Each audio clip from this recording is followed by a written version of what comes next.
Hello friends, आपका स्वागत है हमारे इस यूट्यूब चैनल पे। आज के इस रिवीजन सीरीज पार्ट 2 में आपका स्वागत है। हम इसमें मुगल की शासन व्यवस्था देखने का प्रयास करेंगे। पूरे लुसेंट का ये निचोड़ होगा जिसमें हम शासन व्यवस्था से रिलेटेड जो कुछ इंपॉर्टेंट फैक्ट बनेंगे केवल उसी पर चर्चा करने वाले हैं। तो इस रिवीजन सीरीज को आप रिवीजन के रूप में ही ले सकते हैं। शुरू करते हैं कि मुगल कालीन शासन व्यवस्था। मंत्री परिषद को इस काल में विजारत कहा जाता था, जबकि विजारत का उत्कर्ष किस काल में हुआ था? तुगलकों के काल में। बाबर के शासन काल में वजीर पद काफ़ी महत्वपूर्ण था। सम्राट के बाद शासन के कार्यों का संचालन करने वाला सबसे महत्वपूर्ण अधिकारी वकील होता था। यहाँ से इतना इम्पोर्टेंट नहीं है। अब यहाँ पे क्वेश्चन आएगा कि औरंगजेब के समय में अरशद खान ने सर्वाधिक 31 वर्षों तक दीवान के पद पर कार्य किया। तो औरंगजेब के समय में अरशद खान ने सर्वाधिक 31 वर्षों तक दीवान के पद पर कार्य किया। मीर बख्शी के द्वारा सरखत नाम के पत्र पर हस्ताक्षर के बाद ही सेना को हर महीने वेतन मिल पाता था। जब कभी सदर न्याय विभाग के प्रमुख का कार्य करता था तब उसे काजी कहा जाता था। तो दूसरा ये इंपॉर्टेंट फैक्ट बनता है कि लगान भूमि जो था, लगानहीन भूमि, उसे मुगल काल में मदद ए मास कहा गया, जिससे कोई टैक्स नहीं लिया जाता था।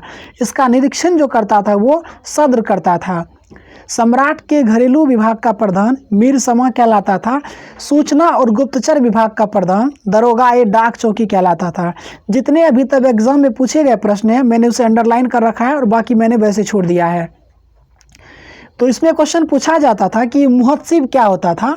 मुहत्सिब जो होता था ये लोक आचरण अधिकारी होते थे। तो इसमें क्वेश्चन डायरेक्ट आंसर ऐसे बनेगा। अब इसका देखने का प्रयास करें बुक में कैसे लिखा है कि शरीयत के प्रतिकूल कार्य करने वाले को रोकना, आम जनता के दुष्चरित्रता से बचाना तथा कार्य करना, ये मुहत्सिब नामक अधिकारी का कार्य था।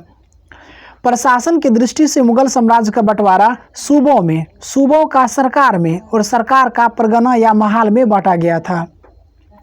प्रशासन की जो सबसे छोटी इकाई थी वो ग्राम थी, जिसे मावदा या दीह कहा करता था।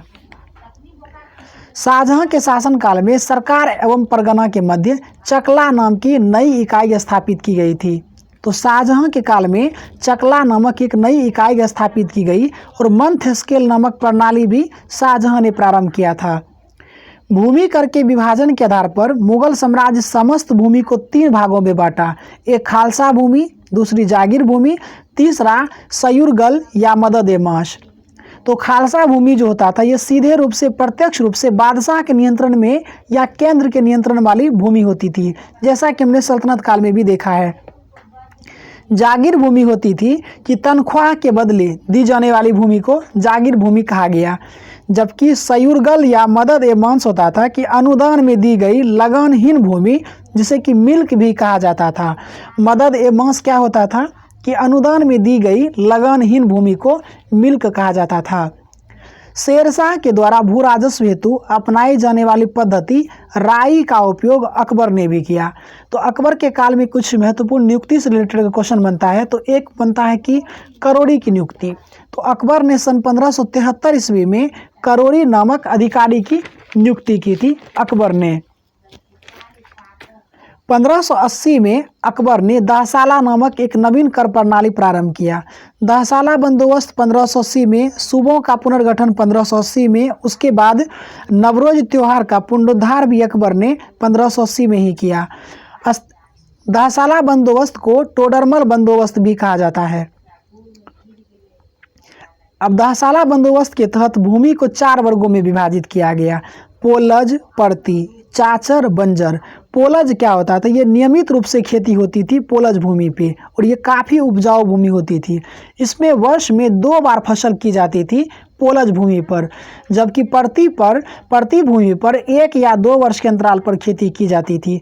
चाचर जो था इस पे 3 या 4 वर्ष के अंतराल पर खेती की जाती थी। और बंजर भूमि जो होता था ये खेती योग्य भूमि नहीं थी। अब स्वाभाविक है जब खेती ही नहीं होगा तो कर किस बात का? तो यहाँ पे लगान नहीं वसूला जाता था बंजर पे।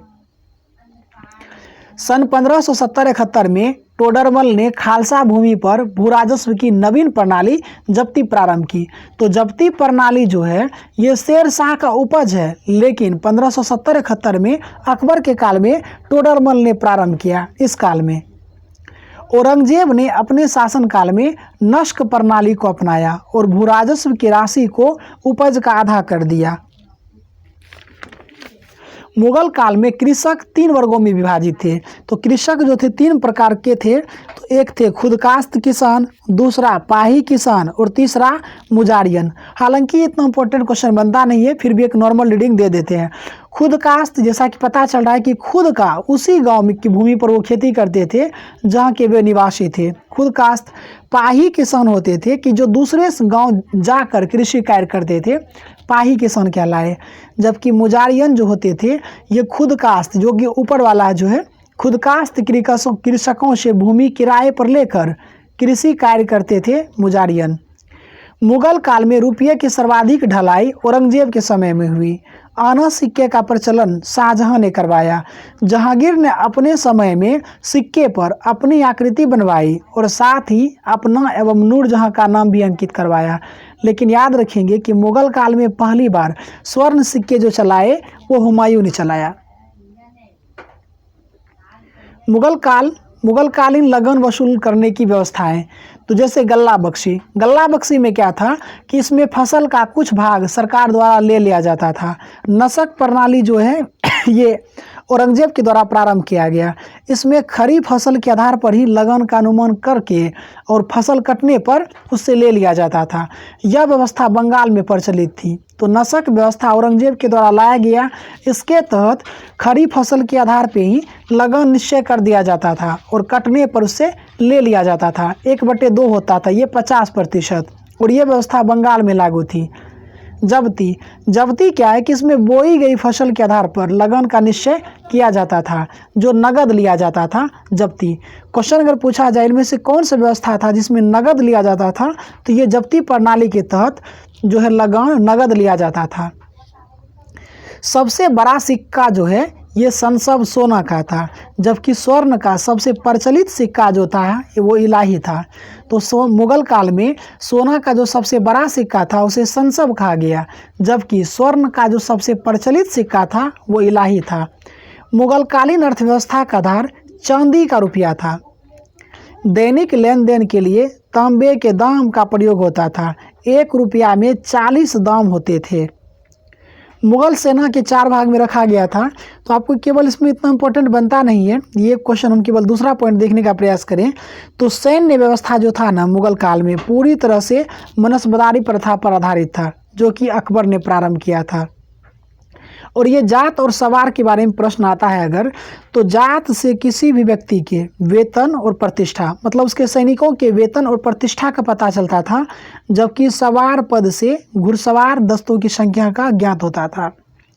अकबर के शासनकाल में 29 ऐसे मनसबदार थे जो 500 जात की पदवी के थे, और औरंगजेब के शासनकाल तक ऐसे मनसबदारों की संख्या 79 हो गई थी।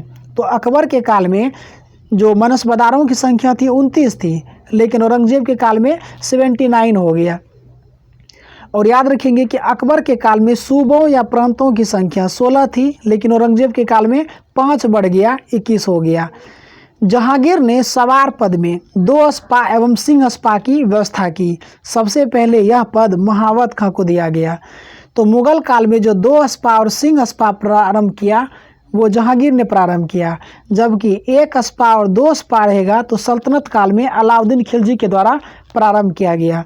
तो ये एक शॉर्ट वीडियो के क्लिप में हमने देखने का प्रयास किया मुगल शासन व्यवस्था। इसमें जो महत्वपूर्ण फैक्ट थे वो हमने करवा दिया। बाकी आप वीडियो को 1-2 बार सुन करके अपनी बुक में अंडरलाइन कर लेंगे। अगर आपने सल्तनत कालीन वीडियो नहीं देखा है तो इसी वीडियो के डिस्क्रिप्शन बॉक्स में सल्तनत काल का भी वीडियो दे दिया गया है। कमेंट करके बताइएगा कि कैसा लगा हमारा ये प्रयास। मिलते हैं आपको अगले वीडियो में।